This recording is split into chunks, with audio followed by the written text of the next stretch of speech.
Oh, Mommy, bilan mo ako ng chocolate bar. Oh, sino ang maingay dyan? 2:00 pa lang ng hapon. Oh, sandali, ngayong petsa 31 na ba ng Oktubre? Ibig sabihin nito ay Halloween na at mga kalokohan sa aking kapatid na babae. At ang unang kalokohan ay ang pagkuha ng bola sa puting sapin. Oh, wag nating kalimutan ang nakakatakot na mukha. Oh, kamusta ka? Natakot ka ba?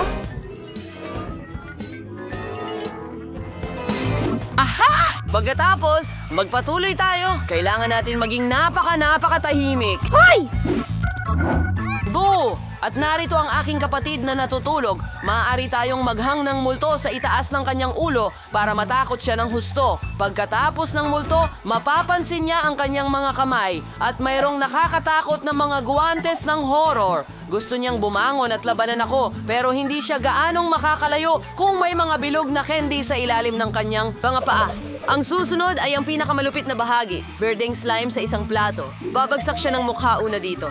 Magiging sobrang nakakatawa ito. Oh. At ngayon ang huling bahagi. Oh, isang pader na gawa sa tisa sa daanan.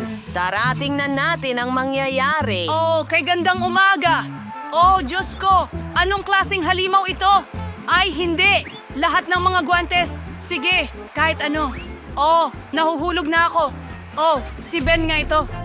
Kadiri! Oh, sana hindi ito uhog. Ayan na, Ben, lagot ka. Papunta na ako. Ano ito? Oh, dati may daan dito. Oh, wallpaper lang pala. Magandang umaga, maliit na kapatid. Maligayang Halloween. Oh, masama ba ang timpla mo? Ang astig na palabas. Hindi ko maalis ang tingin ko. Dapat tayong mag-almusal. Gatas. At meron tayong cereal para sa almusal. Magaling. Pero sobrang daming beses nang pinanood ni Jane ang palabas na ito, kaya't makakapagbiro ako. Ibubuhos natin lahat ng matatamis na cereal sa plato ko at para sa kapatid ko, may mas kawili-wili ako. Nakakadiring mga uod, ibubuhos natin lahat sa isang walang laman na kahon ng cereal at patikman kay Jane. Sana magustuhan niya ang almusal na ito. Ayos, tapos na. Maaari na nating ihain. Hoy sis, inihanda ko lahat para sa'yo dito. Narito ang mangkok, gatas at cereal at isang kutsara. Kain na sis! Ang cute niyan, kuya. Salamat! Pinapanood ko lang ang isang cool na palabas. Magdamag ko na itong pinapanood at hindi ako makapagpigil. Hindi pa ako nag-aalmusal at gustong-gusto ko ng cereal na may gatas. Oh, mukhang nagugutom talaga ako. Ang ganda ng amoy. Ew, ano yung nakakasuka na bagay? Ben! Kumain ka ng mga bulate para sa almusal. Tatawagin kitang mahilig sa bulate. May naisip akong cool na idea kung paano lukohin ang kapatid ko. Gagawa kami ng peking mesa na may itim na mantel at may butas para sa mukha. Maglalagay kami ng popcorn sa ibabaw at gagawa ng nakakatakot na makeup. Oo. At ngayon, pwede na natin siyang takutin. Wow! Isang buong balde ng popcorn. Astig, kainin natin ito. Buddy? Oh, mukhang kahina-hinala pero mukhang masarap ang popcorn. Anong klaseng halimaw ang kumagat sa akin? Ako ay isang halimaw na popcorn. Hindi mo ito pwedeng kainin. Oh! Huwag mo akong kainin! Well, nakaisip ako ng bagong ideya para sa kalokohan. Isang peking kamay ang dumating sa akin kamakailan at si Jane ay nagdedekorasyon ng kwarto para sa Halloween. Nakakatawa kung aksidente kong mabarena ang aking kamay. Kailangan lang nating ilagay ang peking kamay. Magaling! Tutulungan ko ang kapatid ko. Jane, anong ginagawa mo? Hayaan mong tulungan kita. Dinala ko lang mga gamit ko. Magbubutas ako ng dingding para sa mga pako.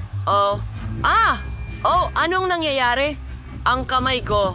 Tinagos ko ang kamay ko. Oh, hindi! Kamay ba talaga ni Ben ito? Oh, peke ito. Magaling siya sa mga biro, pero mas maganda ang ideya ko. Ngayon, bibiruin ko siya gamit ang artificial na utak. Kailangan ko ng mga dugo ang benda para dito at kaunting dugo. Isasawsaw namin ito at gawin na natin ito. Bakit naglabas ng kutsilyo si Wednesday? Ay, Diyos ko! Masamang ideya ang manood ng horror movies sa gabi. Oh, Jane, dumating ka para manood ng pelikula? Oh, paborito kong chichirya. Ano? Bigyan mo ako ng chichirya. Anong nangyayari? Oh, Jane, ang utak mo. Ah! Oo, halika, tumakbo. At may bago akong ideya para sa prank kay kuya kong si Ben. Mag-uukit ako ng nakakatakot na mukha sa kalabasa na siguradong tatakutin siya. Ito ang magiging mga mata. At ngayon, isang bibig.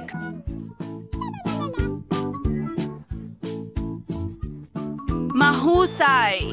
Kailangan nating maglagay ng kandila sa loob at tapos na. Kailangan ilagay ang ating halimaw na kalabasa sa ilalim ng kama ni Ben. Mula sa dilim, mas nakakatakot ang kanyang mukha. Pero hindi iyon sapat. Kailangan mag-iwan ng bakas ng dugo na parang may halimaw na nagtatago sa ilalim ng kanyang kama. At ngayon, kailangan nating tumakas bago dumating si Ben.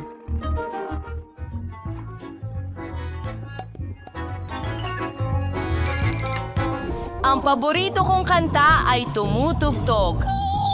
Ito ang paborito kong sandali. Ano ang mga yapak na ito? Bakit patungo ito sa ilalim ng kama ko? Natatakot ako. Anong nasa ilalim doon? Isa akong halimaw. Iya at ilang patak ng aking lihim na sangkap. Halos handa na ang potion. Oh, idodrawing ko ito sa pisara at gagawin itong mas malinaw. Mga babae, panahon na para magmerienda habang walang nakatingin. Mahal ko ang mga marmalad na ito. Anong nakikita ko? Oh, salamat, Ting. Sa huli, kailangan mong yung ingay na yon. Snickers nga pala. Ano ang problema? Oh, nahuli tayo. Sino ang nagpayag na kumain kayo sa klase? Sige, dali. Ibigay nyo na lahat ng mga pagkain nyo. Kukumpiskahin ko yan. Bilisan nyo, mga babae. Oh, sige. Kahit ano ang sabihin mo. Yeehaw! Ligasyon po dating sa aralin sa pag-wait sa Ang gawin niyo ay isang bungo. Well, English says Wednesday, tingnan mo kung ano ang nakuha ko. Pintura? So ID? Hindi. Oh, Diyos. Wasi ako fatayos, so sabing ko na nanaitnong ang lahat. So isang araw, kumakain ako ng jelly at ginagawa ang aking takdang aralin. Nasa magandang mood ako hanggang sa aksidenteng napagpalit ko ang mga tubo. Think right, Chong Peter, sama dito, walaya. As pinigay ito diretso sa bibig ko. Nakakatakot, pero nagbigay ito sa akin ng isang makinang na ideya na magdala ng halaya sa klase. Pagkatapos, ibinuhos ko lang ang halaya sa isang tubo ng pintura na kaparehong kulay. Ngayon, walang makakahula na may dalang masarap akong pagkain. Napakagandang ideya, hindi ba? Iyong babae. Ano sa palagay mo? Oh, super init. Meron din akong Ano? dala. Anong ginagawa mo? Gaya ng alam mo, itim lang ang kulay sa aking paleta. Dahil ito ang pinakamagandang kulay para mag-drawing ng nakakatakot na paniki. Pero may walang kwentang bagay na nagkalat ng garapon ng cookies sa aking paleta. At doon ako nagka-ideya. Pinalitan ko ang pintura ng Oreos para may merienda ako sa klase. Kita mo? Malinaw na. Matalino iyon. Sige, narinig ko ang paglagutok. Kumakain ka na naman ba? Tingnan natin. Wala akong nakikitang kahina-hinala. Kakaiba. Pintura lang ito. Nag-drawing kami. Sana hindi niya napansin ang anuman. Ha? Sige, tumuloy ka. Wow, wala na siya. And so, hey, di Wednesday. Wednesday sa upigay mo sa kalkuldor ko. Parang wala namang espesyal. Ha! Tumingin kang mabuti. May marmalade sa halip ng mga butons. Mahusay. Kahapon, kinain ko ang paborito kong marshmallows at ginawa ko ang aking takdang aralin sa matematika.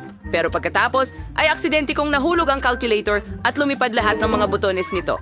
Ang tanga ko talaga. Naiinis ako doon pero agad kong naisip kung paano sila palitan. Dinikit ko ang marshmallows at para maiba, nagdagdag ako ng Skittles at marmalades. Nagkaroon ako ng mahusay na calculator na pwede mong dalhin sa klase. Oh, at napakaliwanag. Perpekto. Oh, nagugutom na ako. Nasaan ang pambura ko, mga pagkaing masarap? Ano ang ginawa mo? Binili mo ba ito? Meron din akong magandang kwento para sa'yo. Mahilig akong kumain ng maraming marshmallow, lalo na kapag nagbabasa ako ng diaryo. Pero kahapon, may sumira nito sa pamamagitan ng walang kwentang mga pagkatapat. Galit na galit ako at kumuha ng pambura para burahin ang gulong na ito. Pero hindi ito nabura. Pagkatapos, nang napagtanto ko na marshmallow ang nakuha ko nang hindi sinasadya, na nangangahulugang hindi rin ito mauunawaan ng iba. Kaya naglagay lamang ako ng ilang marshmallow kapalit ng pambura at dinala ko ito. Pag-enjoy sa pagkain mo. Ay, Ritos, try magkaroon ka ng masarap na pagkain. May pagkain ka ba sa mesa? Kakaiba, wala naman. Sige. Pagtuunan ng pansin ang mga paniki. Kailangan mong malaman ang lahat ng detalye. Oh, ang linaw nito. Hey, Enid. Kamusta ang bagong goma ko? Sa tingin ko masarap ito. Anong masasabi mo? Ha! Biro lang yan. Nakakabit ko lang ng goma na mukhang paniki gamit ang corn syrup. Yan ang usapan. May dala din akong isang bagay sa klase. Akala mo ba ay glitter ito? Pero hindi. Ito ang bago kong life hack. Magaling, Enid.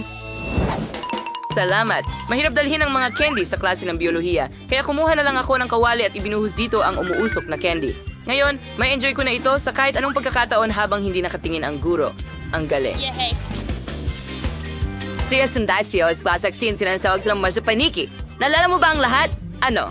Sinasabi ko, kumakain na naman sila sa likod ko. Panahon na para kumuha ng magnifying glass. Ngayon ay tiyak na mabubunyag kita. Mesa, kwaderno, mga panulat, malinis ang lahat. Mukhang nagkamali ako. Ito ang mga tala na kailangan mong malaman muna. Enid, huwag matulog. Gumising ka. Gisingin mo siya. Huwag matulog. Sige na. Susukang takpan ng ilong niya. Ano ang problema? Oh, oras na para magkape. Mabuti na lang at dala ko ito. Ngayon ipapasok ko ang tubo at magpapasigla agad. Oh, maganda. Maganda na kahapon naisip ko ang napakatalinong ideya na maglagay ng kape sa baso ng lapis. Kailangan lang itong takpan para pagtakpan at huwag kalimutan ng tube. Kita mo, Wednesday? Bravo! Pero may lihim din ako. Inilabas ko ang telepono mula mismo sa bote ng Coke. Wow, super! Astig na ideya! La, mukhang ayos naman ang lahat. La. Panahon na para gawin ang paborito kong heograpiya. Kaya't tingnan natin kung ano ang nasa mapa. Kailangan nating kumuha ng ilang sukat. At para mas masaya ang pagtatrabaho, kakain ako ng ilang chichirya. Teka, napakagaling. Pwede mong ibuhos ang chichirya dito at dalhin sa klase. Hoy, Wednesday. Tingnan mo ang naisip ko. Hoy! Iwi ko da ay isang trogapagiling at sinispaproy daw. Anong masarap ang meron ka? Ipapakita ko sa'yo ngayon. Marmalade ice, astig. Maghain ka ng ilang chips Wednesday. Sige na. Salamat. Ano yung ingay? La. Ito ang pangunahing tuntunin sa geometriya. Tandaan ito. Enid, gusto mo ng Teka, biro? ano? Mabuti. Marmalade ba yan? Siyempre, ano pa ba yon? Astig. Oh, sige. Kahapon, pinalamutian ko ang bago kong case at nagpasya kong idikit ito gamit ang marmelada. At naging magandang ideya ito. Astig. Oo. Ano sa tingin mo sa disenyo ng sapatos ko? Ginawa na ng candy ang mga sneakers ko. Maganda. Hindi masama. Salamat, Wednesday. Alam mo naman na mahilig ako sa lahat ng makintab. Kaya nang mapansin ko agad na bagay ang mga candy na ito sa bago kong damit. Kailangan ko na lang idikit ang mga ito. Wala namang nakapansin. Nakakatawa talaga. Tingnan mo. Kahina-hinala. Sige. Nahuli ka. Ibigay mo na lahat dito. Nako, nakakainis. Wala nang matatamis sa klase. Sayang.